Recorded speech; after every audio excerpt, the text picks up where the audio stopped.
السلام علیکم ورحمۃ اللہ وبرکاتہ۔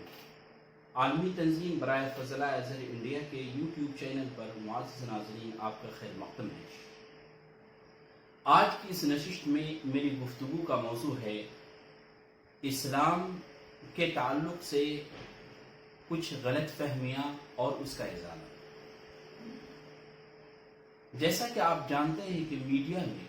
اور مختلف اوقات میں دشمنان اسلام اپنے مختلف ذرائع کے ذریعہ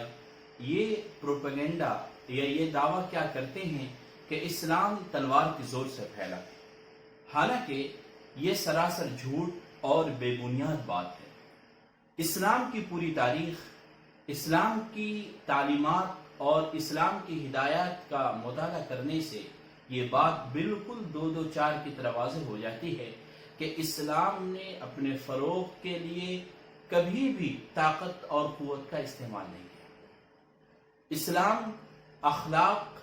اور اپنی تعلیمات اور اپنے اعلیٰ اور بلند پیغام اور بلند انسانی دستور اور انسانی منشور کی وجہ سے پھیلا ہے۔ ایک بات یہ کہی جاتی ہے کہ جو فتوحات صحابہ کرام کے زمانے میں یا ان کے بعد جو ممالک فتح کیے گئے وہ تلوار کی بنیاد پر فتح کیے گئے۔ تاریخی حقائق کی بنیاد پر یہ بات بالکل بے بنیاد ہے اور اس کا حقیقت سے کوئی تعلق نہیں ہے۔ اسلام میں جنگ کے تعلق سے ایک واضح اصول ہے کہ جب بھی کوئی فوج، جب بھی اسلامی فوج کسی ملک پر حملہ کرنا چاہتی ہے تو وہ تین چیزیں اس ملک کے باشندوں یا اس علاقے کے باشندوں کے سامنے پیش کرتے ہیں۔ پہلی چیز کہ وہ اسلام لے آئیں، اگر وہ اسلام نہیں لانا چاہتے ہیں تو وہ جزیہ ادا کریں، اگر جزیہ بھی ادا کرنے پر راضی نہیں ہوتے ہیں تب ان سے جنگ کی جاتی تھی، اور جنگ میں بھی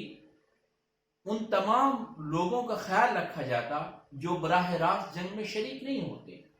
جیسے بوڑھے، بچے اور عورتیں، ان سب کو کوئی نقصان نہیں پہنچایا جاتا، اور پھر اس بنیاد پر وہ ملک یا وہ علاقہ فتح کیا جاتا۔ تو پہلے یہ بات واضح، اور پہلے اسلام کی دعوت ان کو پیش کی جاتی، ان کو سمجھایا جاتا، ان کو بتایا جاتا کہ اسلام کیا ہے، اسلام کیوں ضروری ہے۔ اللہ تبارک و تعالیٰ نے پوری دنیا کے لیے اس دین کو آخری دین کے طور پر نازل فرمایا ہے، اس لیے پوری انسانیت کے لیے اس دین کو اپنانا ضروری ہے، یعنی کہ دین کو سمجھیں، اس میں اللہ کی طرف سے ہدایت ہے، اللہ کی طرف سے رحمت ہے۔ اللہ تبارک و تعالی دنیا کی ہلاکتوں اور دنیا میں کفر و شرک اور گمراہی کے میدانوں اور اس کے مواقع سے بچانے کے لیے اللہ تبارک و تعالی نے، اور اس کے جو میدان ہیں اور اس کی جو تباہ کاریاں ہیں ان سے بچانے کے لیے اللہ تبارک و تعالی نے دین اسلام کو نازل فرمایا ہے، اس لیے اس کو اپنائیں۔ تو یہ بات بالکل بے بنیاد ہے کہ اسلام تلوار کی زور سے پھیلا، بلکہ اگر یہی بات ہوتی تو انڈونیشیا، ملیشیا اور ادھر کے جو ممالک ہیں، ایشیا کے بیشتر ممالک ایسے ہیں جہاں تاجروں کے ذریعہ اسلام پہنچا، اور تاجروں نے اپنے اخلاق سے، اپنے معاملات میں سچائی اور دیانتداری کی بنیاد پر انہوں نے لوگوں کے دلوں کو فتح کر لیا، اور پورا کا پورا علاقہ اسلام کے آغوش میں آ گیا۔ تو اس سے یہ معلوم ہوتا ہے کہ لوگ اسلام تلوار کی زور سے نہیں بلکہ اپنے اخلاق اور اپنی بلند تعلیمات کی بنیاد پر۔ ایک دوسری بات یہ کہی جاتی ہے کہ اسلام میں کئی شادیوں کی اجازت ہے۔ جی، اللہ تبارک و تعالی دنیا کو پیدا فرمانے والا ہے، اسی طرح اللہ تبارک و تعالی نے انسانوں کو پیدا کیا ہے۔ اللہ تبارک و تعالی نے انسان کو پیدا فرمایا ہے تو اللہ تبارک و تعالی بخوبی جانتا ہے کہ انسان کے اندر شہوت یا انسان کے اندر خواہش یا انسان کے جو تقاضے ہیں وہ کس قدر ہیں، اور اس کو پورا کرنے کے جو جائز طریقے کیا ہو سکتے ہیں۔ اسلام نے کئی شادیوں کی اجازت دی ہے، لیکن اس کے اصول و ضوابط طے کیے ہیں۔ یہ نہیں کہ علی الاطلاق شادی کی اجازت دے دی ہے، نہیں، اسلام نے اس کے اصول و ضوابط طے کیے ہیں، اور یہ انسان کے مزاج اور انسان کے اندر جو قوتیں ہیں اس کے لیے یہ ضروری ہیں۔ ورنہ آپ دیکھیں یورپ وغیرہ میں یا بہت سارے ایسے ممالک ہیں جہاں پہ زناکاری، بدکاری اور لوگ اپنی خواہشات کو ناجائز طریقے سے پورا کرتے ہیں۔ تو کیا وہ درست ہے؟ یا یہ درست ہے کہ سماج میں جو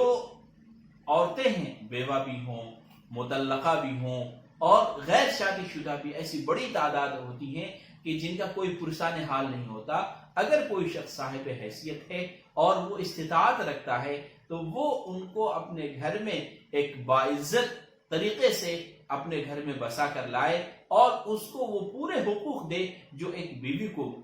دی جاتی ہے، تو اس میں برا کیا ہے؟ تو یہ تو خاص یہ عدل ہے، یہ انصاف ہے اور یہ داد رسی ہے اس مظلوم طبقے کے لیے کہ جس کا کوئی پرسان حال نہیں ہوتا۔ اسی طرح یہ بات کہی جاتی ہے اسلام کے تعلق سے کہ اسلام نے پردہ کو لازم قرار دیا ہے۔ جی،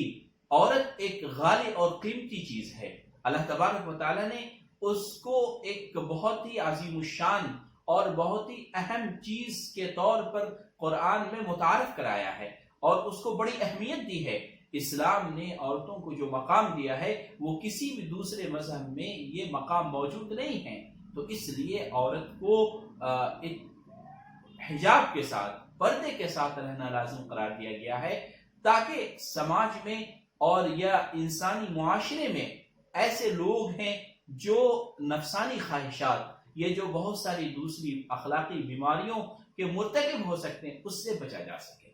کیا جو لوگ اعتراض کرتے ہیں وہ کسی بھی